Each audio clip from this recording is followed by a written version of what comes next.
Hello guys, ఈరోజు orange movie రిలీజ్కి వచ్చా.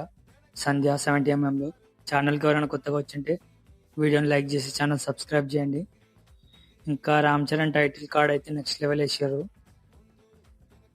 ఇంకా మూవీ అందరికి తెలిసిన మూవీ, చాలా మంది ఫేవరెట్ మూవీ నాతో సహా.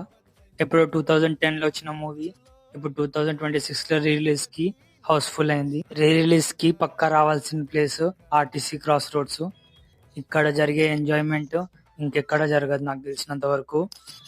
మూవీలో మనకి ఇంకొక హీరో కూడా కనిపిస్తాడు, అదే టిల్లు, డీజే టిల్లు. మా థియేటర్లో ఇంటర్వెల్ అప్పుడు చిరుత మూవీ సాంగ్ వేసారు, అది సడన్ సర్ప్రైజ్ వేసారు. రెస్పాన్స్ అయితే మామూలుగా లేదు, థియేటర్ మొత్తం ఒకసారి ఊగింది. ఫుల్ వీడియో ఛానల్లో ఉంది, ఒకసారి చూడండి. ఇంకా ఈ మూవీ ప్రొడ్యూసర్ వచ్చేసి నాగబాబు, ఇది చాలా మందికి తెలియదు. ఆరెంజ్ మూవీకి ఆరెంజ్ అనే టైటిల్ ఎందుకు పెట్టారు ఫుల్ వీడియోలో చెప్పా. ఛానల్లో ఫుల్ వీడియో ఉంటుంది, తప్పకుండా చూడండి. నెక్స్ట్ వీడియో కోసం లైక్ చేసి సబ్స్క్రైబ్ చేయండి. Thank you for watching.